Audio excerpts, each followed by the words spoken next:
Good evening, everybody. Just bear with us while we let a few more people come in, and we'll get ready to get started then, okay? Good to see you here. Thank you. Thank you for joining us.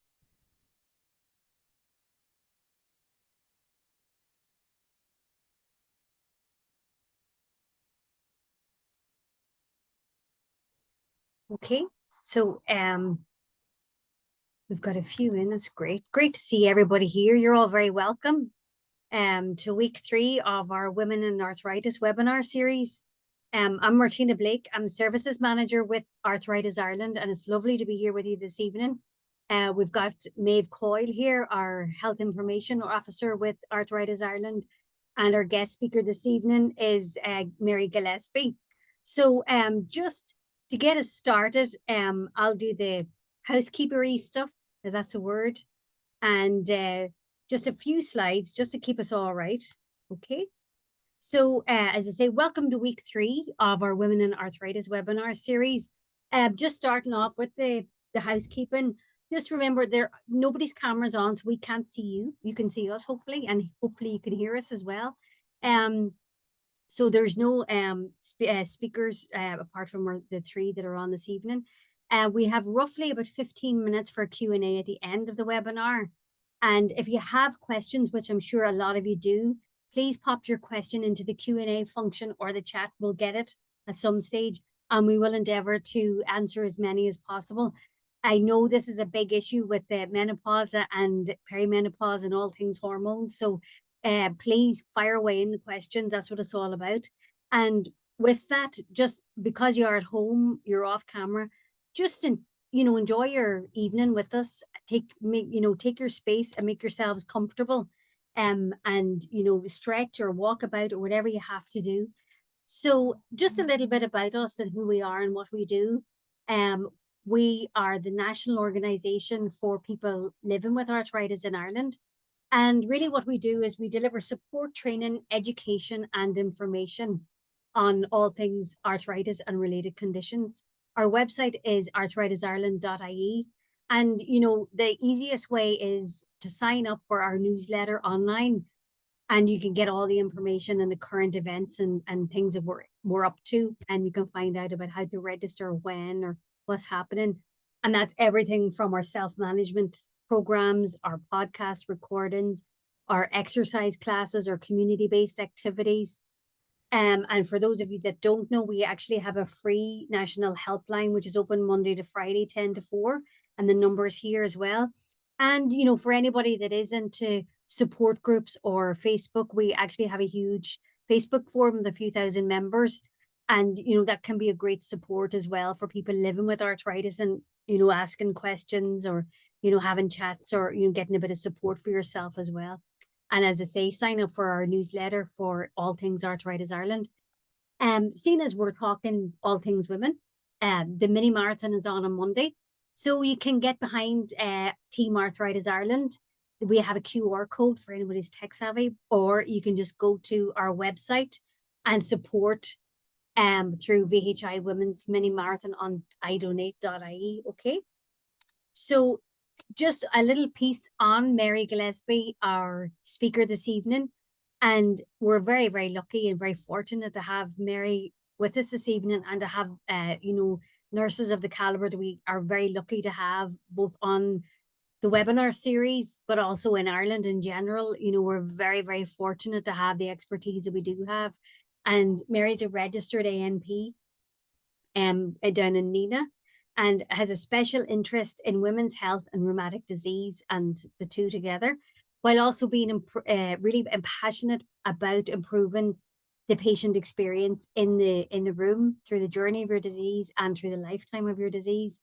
And we are fortunate enough in Arthritis Ireland that Mary is also a board as a board member for us as well, which is fantastic, and is also a member of the special interest group for Rheumatology in Ireland for women's reproductive health, and a member of EULAR, which is European Group for Reproductive Health and Family Planning, and is also lecturing in the School of Nursing and Midwifery.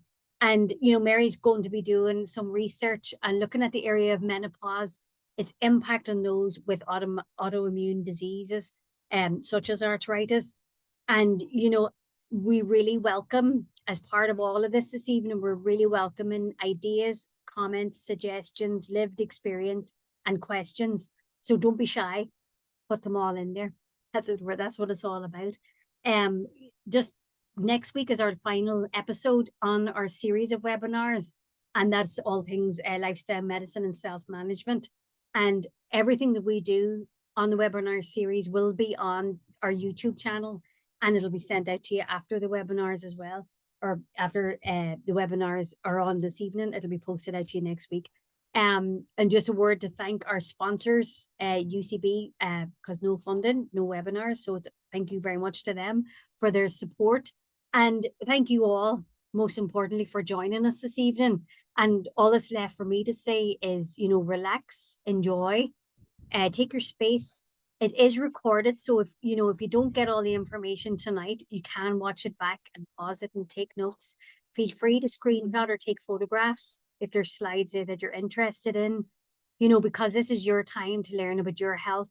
And as I say, we're very, very fortunate to have Mary with us this evening, and her knowledge and expertise, but also, Mary's interested in your experience and your lived experience and how you're managing. So it's a two-way street. It's not just Mary's going to lecture. Definitely not. That's definitely not Mary's style. No. So all that's left for me to do is to hand you over to Mary, and thank you all very much. Okay. Thank you. Okay, thank you so much, Martina, for the kind introduction. Welcome. And also to Arthritis Ireland for inviting me to speak with you all this evening. So hello everyone, and thanks for joining me. I'm thrilled to be discussing menopause and arthritis. It's a crucial topic for many, while also acknowledging that not everyone will have a problematic menopause. And we must be conscious not to put everything into the menopause box. If there are symptoms you are wondering about, you should seek professional healthcare input. That said, I hope to share some helpful information with you all this evening. So let me give you some context on this slide. 1938, you're going to wonder, where is she starting? But a couple of years ago, a wonderful woman, my mother, passed away, and I came across this booklet in my home place after her passing. And this little booklet is a reminder to us all to recognize our colleagues who have gone before us, trying to highlight the area of menopause and its effect on women's health. The booklet, I'm going to move on to slide. Apologies, everybody, but this is the slide. Can you see the slide now? Can you see it? Yes, we can. Yeah, okay. So the context of 1938, as I was saying, was to do with my mum and a book that I found at home in my home place after her passing. And it just made me reflect on those that have gone before us, looking at this area and where we are today, which is not very far. The booklet I have is the 8th edition, and the 14th edition is actually housed in the Museum of Medicine at the University of Melbourne in Australia. So part of this author's little notelet that she'd written was, she said, "I shall be content and feel rewarded for my work if this booklet will help to dispel misconceptions and unfounded fears which are the cause of so much distress amongst middle-aged women." So now, 100 years on, we are still trying to dispel the misconceptions and unfounded fears. And it's really only in recent years that we are speaking openly and providing guidance and care around the area of menopause. So I suppose we should really set the scene for this evening and define what menopause is. And this is from the HSE website, and it has similar wording throughout the literature. So menopause is when a woman stops having periods completely. It is a natural part of aging. Your periods stop due to lower hormone levels. This usually happens between the ages of 45 and 55. The average age in Ireland for a woman to reach menopause is 51. You reach menopause when you have not had a period for 12 months. And then perimenopause is when you have symptoms before your periods have stopped completely. Symptoms can start as early as 7 to 10 years before your periods stop. So premature or early menopause then is when you experience the menopause before 45 years of age. So this is a nice pictograph because it's looking at the continuum of aging through a woman's lifespan. And great work has been done in the area of rheumatic musculoskeletal disease in facilitating and addressing the needs of the younger people during their puberty and adolescence. And equally in the area of fertility and pregnancy, they've done a great job. And the webinar actually, the last week, the webinar in this series on pregnancy and family planning alludes to all the great work that has been done for that population of women. And just to note, you'll see the word climacteric there, and climacteric is another name used a lot in the literature referring to menopause. So when it comes to the final stage in the lifespan of a woman's health relating to the symptoms of menopause on rheumatic conditions, it requires being seen as what I would consider the variable whose time has come. And it needs to be addressed as part of the consultation process by acknowledging and recording and considering the potential impact of menopause and how it impacts on the symptoms that may present during a rheumatology consultation and assessment. So arthritis and menopause has produced, there's a myriad of papers coming out now over the last number of years referring to rheumatic disease and its impact on different aspects of arthritis, such as early age-related menopause leading to a more severe rheumatoid arthritis disease and the impact of menopause on functional status. There's also the influence of early menopause on your cardiovascular risk in women, alongside having, for example, rheumatoid arthritis. However, most papers conclude that the data concerning the interaction of rheumatic musculoskeletal disease and menopause, on the most part, suggests this area requires further study. I've been in contact, they've done a great study over in the University of Cambridge, and they've completed a survey on over 4,000 autoimmune patients looking at their satisfaction with menopause care and advice.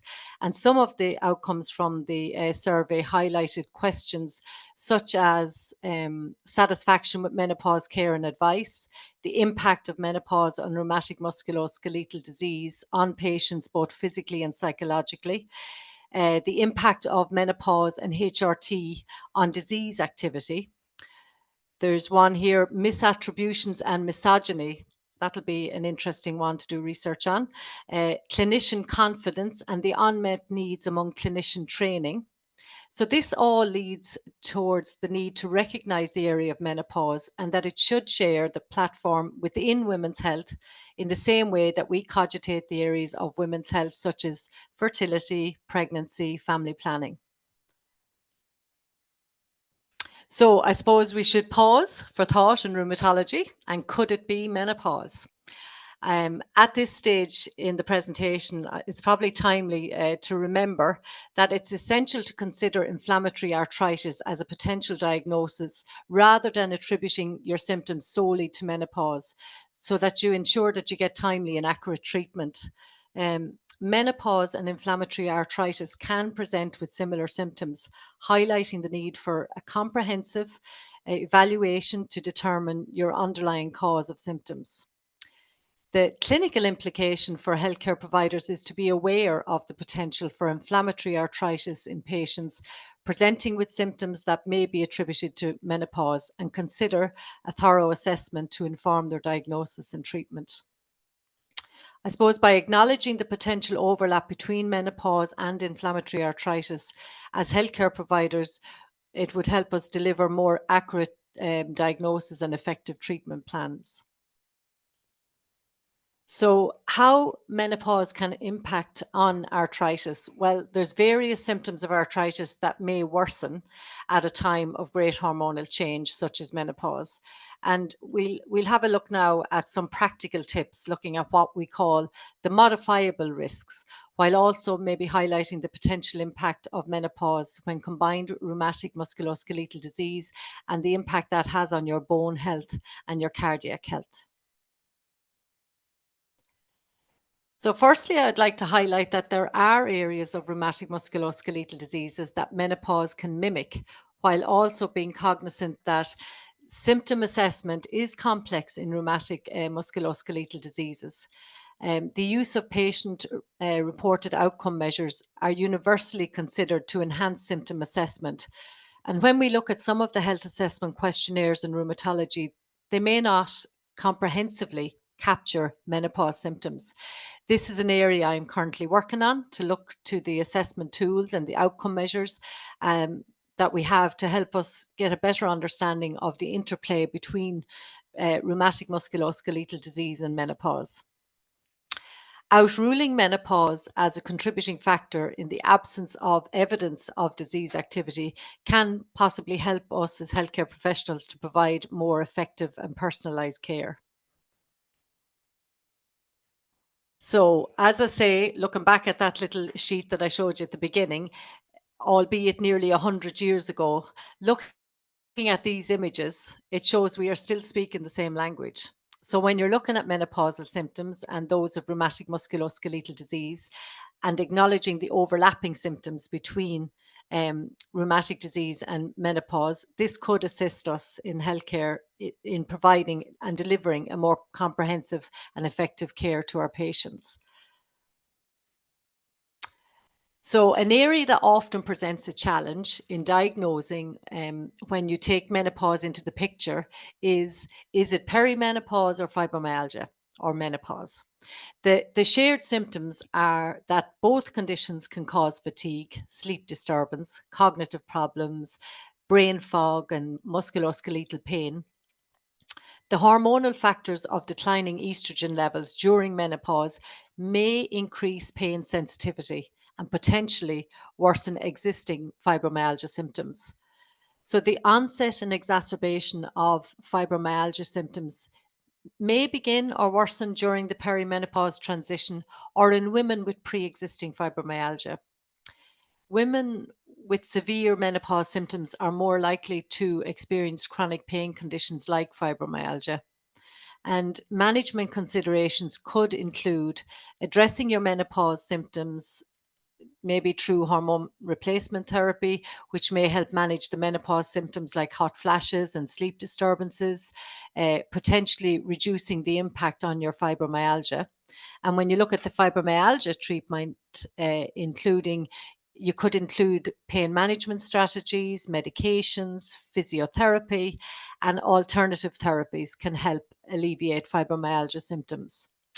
I suppose lifestyle modifications such as the healthy diet, the regular exercise, which can be modified for people with fibromyalgia, and stress management techniques can improve overall well-being and potentially reduce fibromyalgia and menopause symptoms.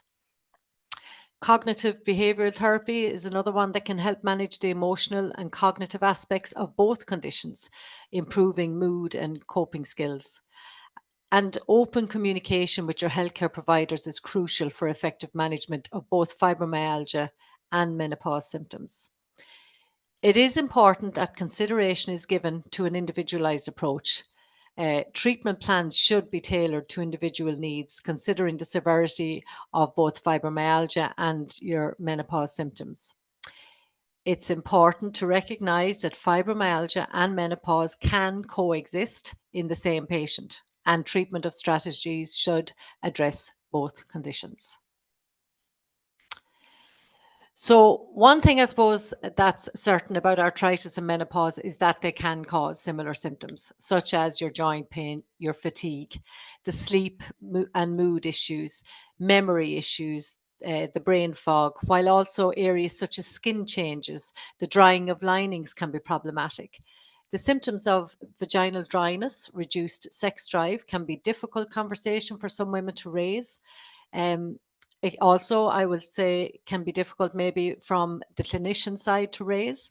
Then you've got the gastrointestinal issues can be exacerbated, and symptoms can include constipation, bloating, heartburn, changes possibly in bowel habit. Weight gain is a common symptom of menopause. And we're all familiar with the people talking about, particularly around the midsection. And this can be due to the hormonal changes with the decreased estrogen levels during menopause. That can lead to increased fat storage around the abdomen. And menopause can slow down the metabolism, making it more challenging to lose weight. Reduced physical activity during menopause can contribute to weight gain, while also a poor diet of consuming maybe high-calorie foods and drinks that can exacerbate weight gain. So weight gain during menopause, alongside poor disease control and rheumatic disease, impacts on mobility, and cumulatively, when you put them together, that contributes to obesity. So it can be challenging to figure out whether arthritis or menopause is causing certain symptoms. But both can be helped by the following actions that I'm going to discuss with regards to lifestyle. So firstly, I'm going to look at the area of menopause and joint pain. So menopause and joint pain. It has been proven that changes or loss of sex hormones, either through the natural process or surgical intervention, directly influences musculoskeletal pain susceptibility. So estrogen has an anti-inflammatory effect, and also postmenopausal women, as many as 30%, may develop osteoporosis.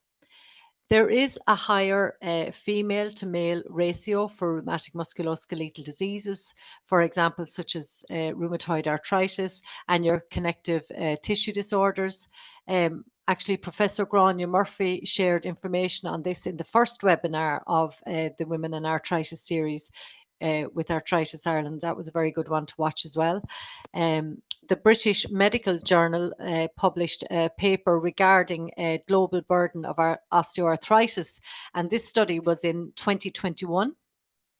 And among the postmenopausal women in 204 countries and territories, they'd done a systematic analysis for the global burden of disease, demonstrated that the burden of osteoarthritis among postmenopausal women continues to escalate, and highlighting its significant impact on the global health of postmenopausal women. The study then also highlighted the higher incidence of hand osteoarthritis, and that was in younger postmenopausal women, particularly around the age of 55. Personally, I was delighted and glad to hear that 55 as the younger age in this study. Made me smile. The study emphasized and highlighted looking at more work is needed for consideration of more targeted interventions during early menopause to address this unique trend, but it also highlighted the impact of the high BMI and its contribution to the burden of osteoarthritis.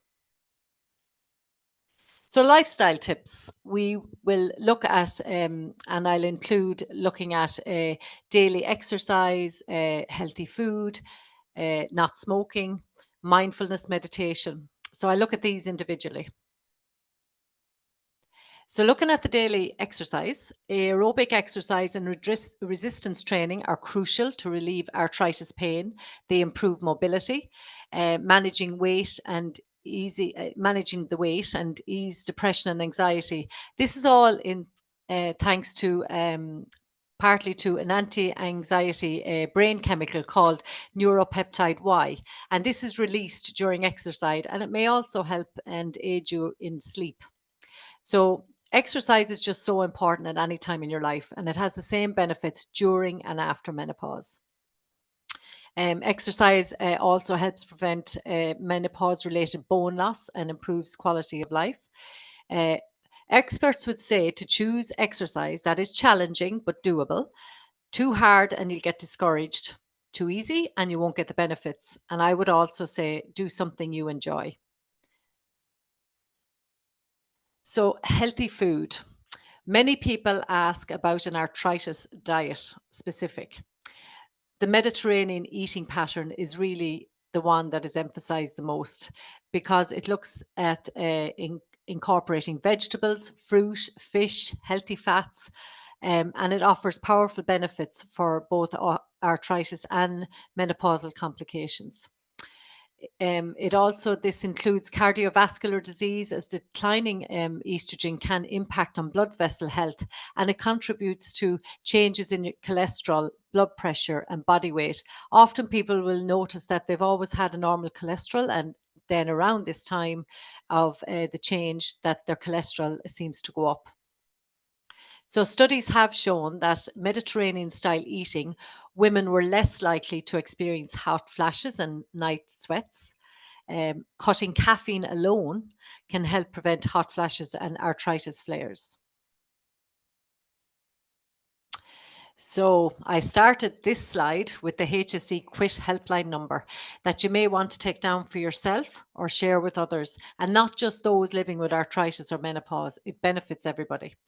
So not only is smoking a leading risk factor for arthritis, osteoporosis, and risks of heart disease, from the menopause perspective, it also aggravates the vasomotor symptoms like the hot flashes and the night sweats. I've referred to smoking, and looking at this slide, I should have also captured vapes as their impact is equal to smoking. So if you don't smoke or vape, don't start.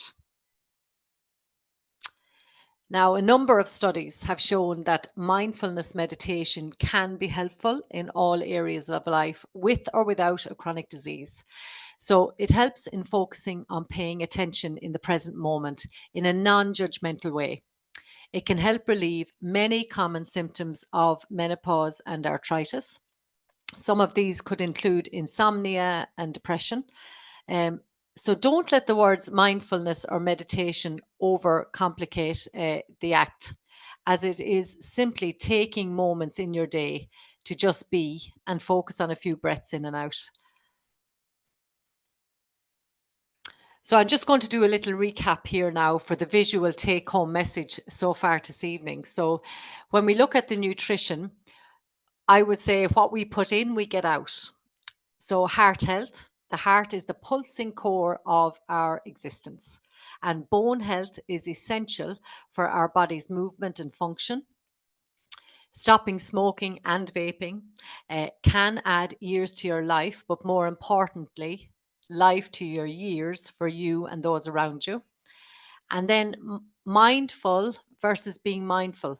Simply put, if you look at the spelling of mindful, it has two L's and that can cause clutter. So mindful has one L and that can bring you clarity. So that's my go-to when I'm trying to think of taking time out for myself. So looking at HRT and hormone replacement therapy, what is it? So hormone replacement therapy, it's a form of estrogen treatment or estrogen and progesterone treatment. If you still have a uterus or a womb, it is crucial to take progesterone with estrogen to protect your womb.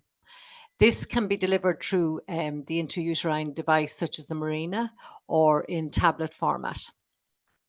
Different HRT options such as tablets, skin, patches, the gels, the sprays, they're all options that are available. HRT has been shown to reduce joint pain in perimenopause and following menopause. But I'll put in a caveat here. It's for some women, but not for all. So it's not everybody benefits. It is important to consider HRT as a medication as to disclose to your healthcare provider when they're recording your medications. A lot of people don't have it down on their list. So please discuss with a healthcare provider to advise the best options for your unique health situation. And there are complex menopause clinics around the country if it's warranted for select cases that may need their input. So awareness of your rheumatic musculoskeletal disease and recognizing symptoms of menopause can help to define or are you experiencing what I would say a flash or a flare. So, and then they can be treated accordingly. So I suppose my aim for rheumatology services is that we aspire to consider the following in our consultations and assessments. So looking at the potential impact of women's health issues should be considered at all rheumatology consultations. Systematic assessment of menopausal symptoms has potential to improve patient outcomes.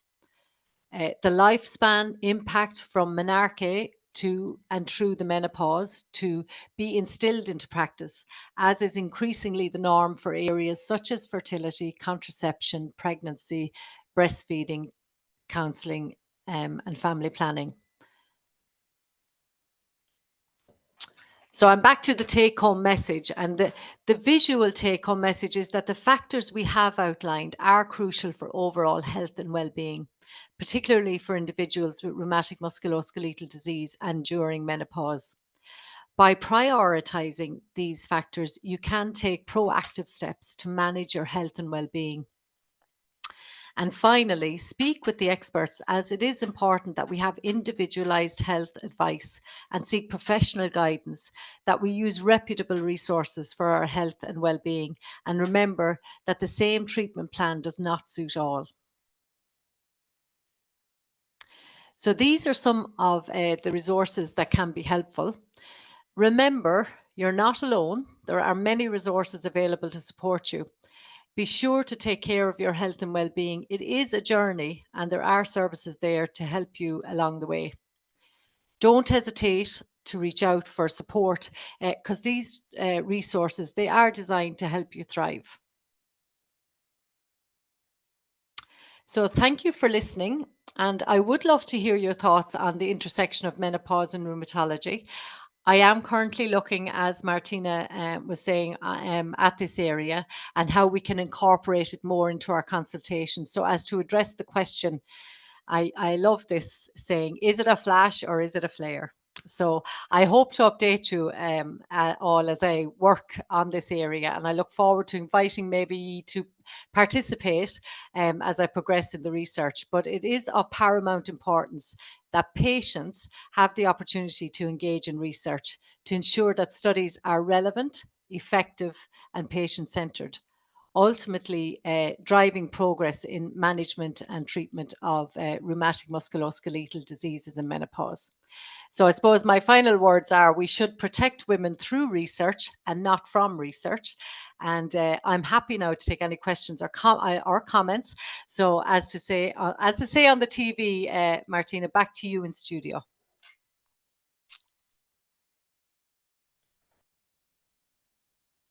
Mary, thank you so much for that fantastic, sorry Martina, for that fantastic presentation. I have some questions. Martina, did you want to say something? Sorry. No, that was just, thank you, Mary. It was great. Really, really enjoyed it.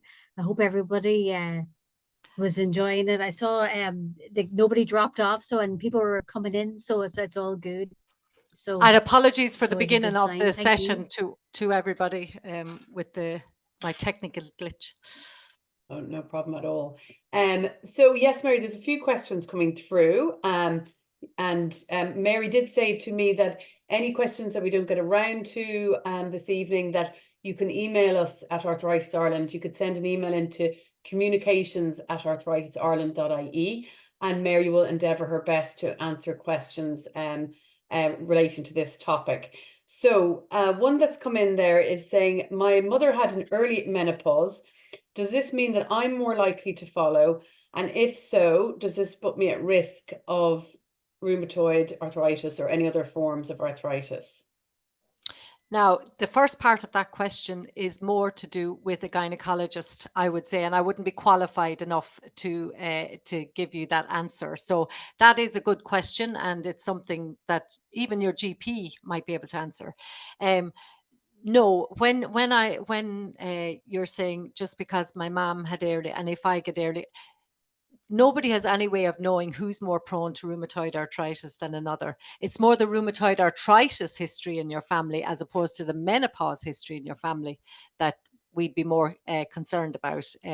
And after that, it's lots of people can have blood tests and things done and being told, oh, you've got a rheumatoid factor in your blood. That still doesn't mean you get rheumatoid arthritis. So it's very much symptom assessment, really, and a general checkup. But I would say for that question to do with menopause, your GP might be able to answer that for you. Perfect. Thanks, Mary. Another one there saying, why are my joint pains worse now, particularly in my fingers, despite me doing everything I can, following a healthy diet, exercising regularly, and also even starting HRT? Is there anything else I can do or anything you'd recommend for this pain, specifically in the fingers? I suppose, firstly, my first point is if you have an autoimmune disease, because I'm not privy to what your underlying condition is. So, firstly, you got to make sure your underlying condition is controlled. So, if you're having pains in the hands, for example, if it's a rheumatoid arthritis or if it's a psoriatic arthritis, normally it's the lower digits that are involved. You really need a rheumatology assessment to make sure your disease is not active. If it's osteoarthritis, again, you need to define, is it your osteoarthritis? It could be the timing of your life. If you're in, I was relating, a lot of people get issues with osteoarthritis in their mid 50s.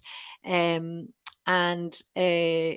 so if you're on hormone replacement therapy, and I did question this because I'm very lucky here in Nina that I am next door to the Menopause hub, a specialist hub here in Nina. So I did speak to our menopause nurse, and I did ask her that question about HRT because it is a concern I have that people with pains and aches and that might think, it must be menopause, I'll sort that out. And they don't get themselves fully assessed and they might be missing out on an inflammatory arthritis. That if you're on HRT and you're not getting benefit after 3 months, likelihood is that there's something else possibly that you need to have checked out to be addressed. Also, they say that HRT is not maybe hugely effective for everybody with joint pain. It's more maybe with the hot flashes, the night sweats and things like that. So I would say to that person, my advice firstly would be for an assessment to make sure that your disease is not active. And if your disease is quiet, that it's not an osteoarthritis that's overlapping with your autoimmune disease. Yeah. That's very interesting. And what you said at the beginning, that it's not always all down to menopause. That's the thing. Yeah. Thanks, Mary. Somebody has asked, am I at more risk of osteoporosis now that I'm in the perimenopause and I also have psoriatic arthritis? Okay. So you have got a couple of extra little bonuses, if you like, heading you down, and it flags you to be a little bit more cautious and go, well, I consider people who have a diagnosis to be the lucky ones because and you can be ahead of your game here. So having a chronic disease, being menopausal, you need to be more conscious of your bone health. Yes, you need your vitamin D to be in a good place. You need your calcium intake to be in a good place. You could discuss about getting a DEXA scan if you've never had one done. I'd say that's a conversation to have with your clinician. I'm just giving an umbrella information here. So, but it's certainly to have a baseline DEXA scan is no harm if you're in your 50s, and awareness around bone health. So I'm not saying that you're going to get osteoporosis, but you certainly are somebody that's going, okay, I've got these in my bag. I need to be a little bit more conscious of watching my bone health. Yeah. Okay, brilliant. Thank you. And then something very similar to the one about the joint pain. I'm 57. I have base of thumb arthritis. I had sore joints during the perimenopause and menopause, but it did resolve. I was not offered HRT through my GP. I'm wondering if my thumb arthritis would have improved if I was on HRT. So it's very similar. I'm following the guidance of a physiotherapist for the base of thumb issue, and it is under control. So that's really good. Yeah. That's a really, really common place here. There's a little snuff box, we call it here. You'll see if you extend your thumb out, you'll see a little dent in here. And that's a really common place, your CMC joint, it's called. Really common place for osteoarthritis. So physiotherapy, topical anti-inflammatory sometimes can be of help. And eventually it can wear off and settle down, and you might get moments where you go to lift something and the power goes out and that, but osteoarthritis is the wear and tear one. It's not as destructive as our other autoimmune issues with like rheumatoid. Yeah. Thanks, Mary. And somebody asking here about the relationship. They're wondering if the relationship between osteoarthritis and menopause is similar to the one between rheumatoid and menopause. So this relationship between arthritis and menopause, it's the same regardless of the type of arthritis, or any? Yeah, I would say it's joint pains as opposed to the disease. So they're two very different diseases, osteoarthritis and rheumatoid arthritis. One is wear and tear, and the other is erosive. So one is you need to prevent damage and that from happening within, and the other is wear and tear. And there is, both of them can come at this time. It's not necessarily that, and some people don't experience any joint issues with menopause. They get more the other issues of not being able to sleep, the night sweats, the brain fog, all the systemic issues with it. So I'm not saying that osteoarthritis seems to be quite common. So commonly associated that it flares around the time of menopause. Yes, there's more and more evidence coming out of that. Yeah. Okay, thank you, Mary. And then there's something quite specific here to do with HRT. So I'm not sure, but I'll just say it, but it might not please be. do. So a 53-year-old woman, and she's wondering if she should increase her estrogen as she gets older to help with her arthritis symptoms. She did have problems around her Achilles tendon. She went to the rheumatologist and they talked about methotrexate. She didn't go back to the rheumatologist. She did go on HRT, and she's wondering, is it a strategy to increase your dose of estrogen to help with the arthritis symptoms? Okay, that's outside of my scope of practice. About we don't prescribe. I think that's with your GP. But I don't want to dismiss this question because I just wanted to recap at the beginning. This person, did she have an underlying autoimmune? She hasn't said. Okay.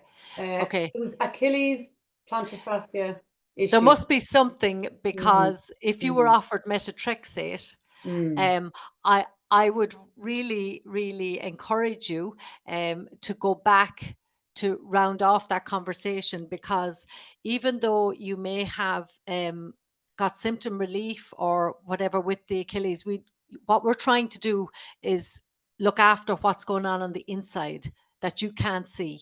And if there is an inflammatory arthritis that your rheumatologist thought he was wanting to treat with it, then I would go back to finish that conversation. I also qualify with people, it's a very big decision going on medication, and I totally respect that. And it's a huge one. And people often say, can I hold off? Can I try something else? And they'd reach for HRT before they'd reach for the likes of methotrexate and that. You can always say, okay, I'd like to do a trial of methotrexate for 4 to 6 months to see how I get on, as long as you're tolerating it and your bloods are safe and everything. So the conversation is always open, but not going on it and denying yourself a treatment is definitely something I would recommend that you go back and discuss. So I feel a bit like Joe on Liveline here now. I'm getting nervous that I make sure that I do send you the right information, but I would definitely not shortchange yourself and have a conversation. Yeah, that's very good advice. Thanks, Mary. Another one on I was putting down my extreme fatigue to fibromyalgia, which I've had for years, but could it also be perimenopause, even though I'm only 43? Okay. So as I said, sometimes perimenopause can start quite early. And if we take the average age of a woman in our, like we say, below 45 is early menopause. There's, like, a lot of people say, oh, my bloods were fine for my hormones. But in actual fact, it's more on your symptoms that you're experiencing is how you know whether you're perimenopause or menopause. Your bloods are only a moment in time, so they will go up and down all the time. But when it comes to the fatigue and 43, I would certainly go to your GP to outrule anything else. I'm a big believer in that we can't put everything into the box, like, because menopause is so popular now in the media and everything, that we are trying to self-diagnose and maybe ChatGPT consultations, etc. And we must be very, very cautious, because whatever you feed into these search engines, they will feed back out only the information you're putting in. They'll play with the words you're putting in and feed. They are absolutely a tool of the future, but we have to, when it comes to our health, we need to have an assessment to go along with it. So I would make sure that your bloods and everything are okay for the fatigue side of things. You know, you could be anemic or anything. There could be other contributing factors that might be very easily resolved and very reversible. So it's definitely a conversation to have with your GP. Definitely. Yeah. Okay. Somebody's saying I can't actually go on HRT due to previously having breast cancer. What can I do instead to help manage my symptoms of joint pain and inflammation? Maybe that's down to the diet advice and the exercise. Yeah, I'd have to question that. There are some there's new research and there's new thinking out, and I think you would be somebody that should ask about a menopause specialist clinic in your area, because I think you deserve advice. If you've got really troubling symptoms of menopause and you have had breast cancer, that depending on the types of breast cancer, to the best of my knowledge, there are certain hormone replacement therapies that you are allowed to use, but you must have a qualified professional to assess that. So I think it's another conversation that needs to be rounded off, because to get qualified information really to know whether or not you are eligible, I would certainly have that discussion, and I would ask about looking to be referred to the menopause specialist clinic. Yeah. Okay. Thanks, Mary. Somebody's saying, to date, I haven't disclosed my fibromyalgia condition to my employer, but now I'm experiencing awful symptoms relating to menopause, such as insomnia and brain fog. Is it time to disclose both conditions, or as I'm struggling to keep up my work standards, or should I just battle on in silence? Oh, we should never battle in silence. That's why we're all here tonight. You know, I don't know what your connection is with your boss, or what the structures are in your work, but I would certainly, I'm not sure what your relationship is with your GP, but these are conversations to have with your GP and maybe you can look to speak with your employer about it. But it's that's a personal thing. Is your health record and assessment is personal to you, and I would certainly have a chat with your GP first to find out what your struggles are, and are you being optimized on your treatment to make sure that you can function fully. So is your treatment correct for you? Is it tailored to you? And if it's not working, should it be adjusted and reassessed before, and see where you go from there? That's just my advice, but I would certainly be assessed first to make sure you're on the right treatments for your conditions, and then it depends on your relationship and your work structure. But silence is not a good thing. No. Okay, good advice. Somebody is asking, they've just come in asking, what is the Mediterranean diet? Whoa! I'll now put up a connection to go to booking.com for Spain. No, it is, look at Mediterranean diet. It's the rainbow foods. So the picture that I put up was trying to put across, about using your fish, using, if you've 80% of your week is good, we're all allowed 20% downtime. So, if you get most of your meals right during the week, and you have your protein and good fats. I don't like avocados. Maybe other people do. They're supposed to be very good. I just don't like them. But so it's and there is lots out there on the Mediterranean diet. If you put it into search engines, you will get quite, good oils, nuts.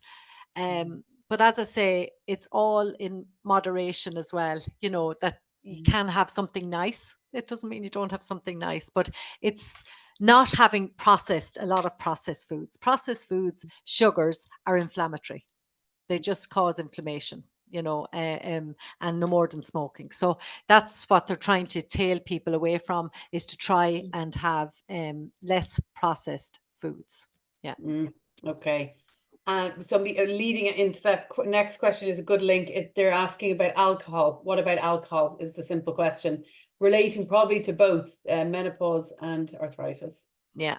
So they say you know, alcohol, when we look at the arthritis side of things, you know, we have caution around medications because our medications are broken down in our liver. So is alcohol broken down in your liver? It's all about moderation. It's about keeping within the guidelines of for your glass of wines and your beers. It's not about binging on alcohol. You know, moderation in everything is good. If you see centenarians, people who have reached nearly 100, they all might have a little tipple every now and then, and it hasn't done them any harm. So it's really, it's sometimes the alcohol does exacerbate the vasomotor symptoms of menopause. So it can cause the hot flashes. I think flashes might be an American term. We say flush over here, but all the literature says flash. You know, so it can cause hot flashes and night sweats. So that's really, and you know, you might take little diary of it for yourself. You know, if you notice, be cognizant of it. You know, if you have a few drinks at the weekend, do you find that your vasomotor symptoms are a bit worse, and you know what to put them down to? You know, so but yeah, as within the guidelines, I'm not telling anybody not to have a drink. You know. I know a lot of people talk about it affecting their sleep as well, that they might have a worse. Yeah, it is a stimulant. At the end of Yeah, the day, it's a yeah, stimulant. So is yeah, coffee. So is tea. You yeah. know, all those. You know, a lot of people would suggest maybe for teas to go for decaf after midday. You know, so that you're and nothing after 7 or 8. You know, but yeah, so. Anything that's a stimulant is going to pump the blood around, and pumping the blood around makes you, you know, you're not going to sleep. You're going to Yeah. have the night sweats. You're going to have the flushes. Yeah. Yeah.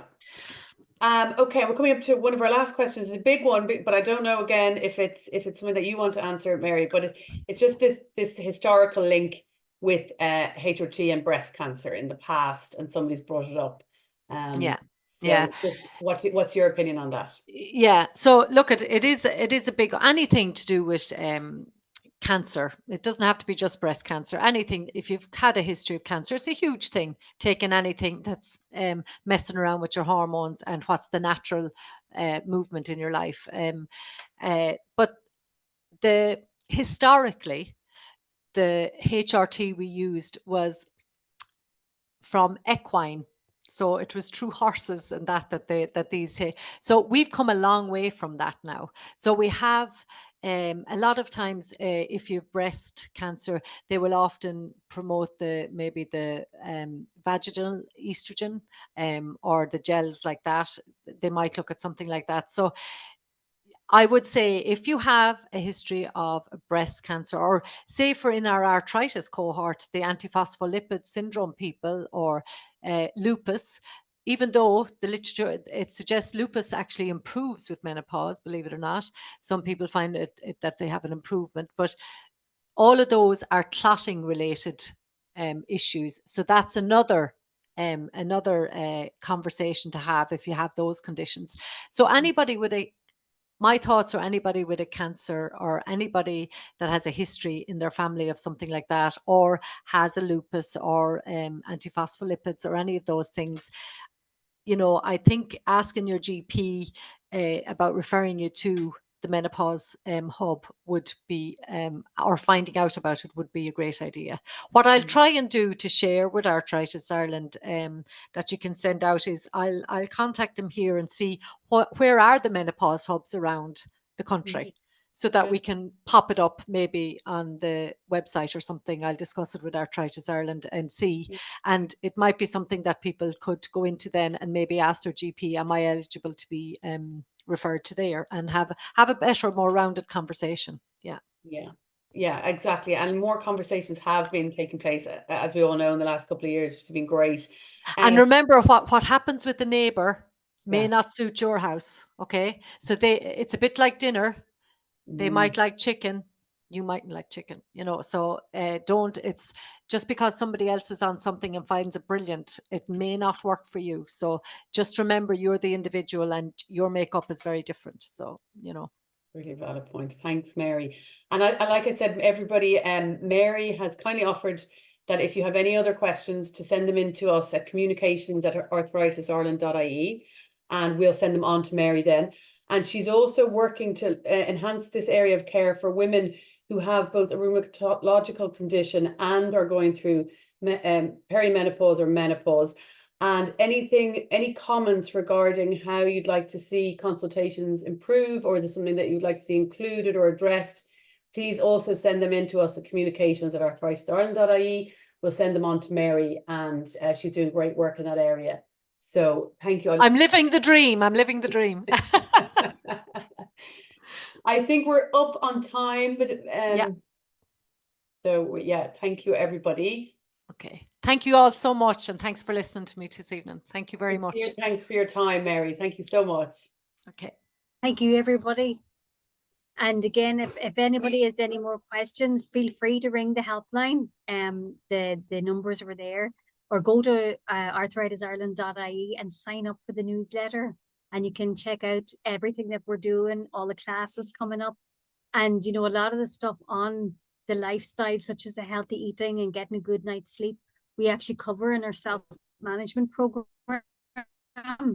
You know, and it's something as you know, simple as that. I know it sounds complicated, but it can be simplified in a group setting and getting the support of other people that are going through similar situations with their arthritis and different challenges. So it's always good to link in with other people as well. And as I say, for those of you that are into Facebook, there's a really active Facebook group, Arthritis Ireland Facebook support group. Do a check for it, and it's well moderated and looked after, so it's a safe space. And you know, there's lots of people going through similar experiences, and it's always a good sounding board as well. So, and thank you very much for tuning in with us this evening, and thank you, Mary. Thank you very much. We'll see you again for week 4 next week, our final week. Yes, absolutely. Thanks, everybody. Thanks, everybody.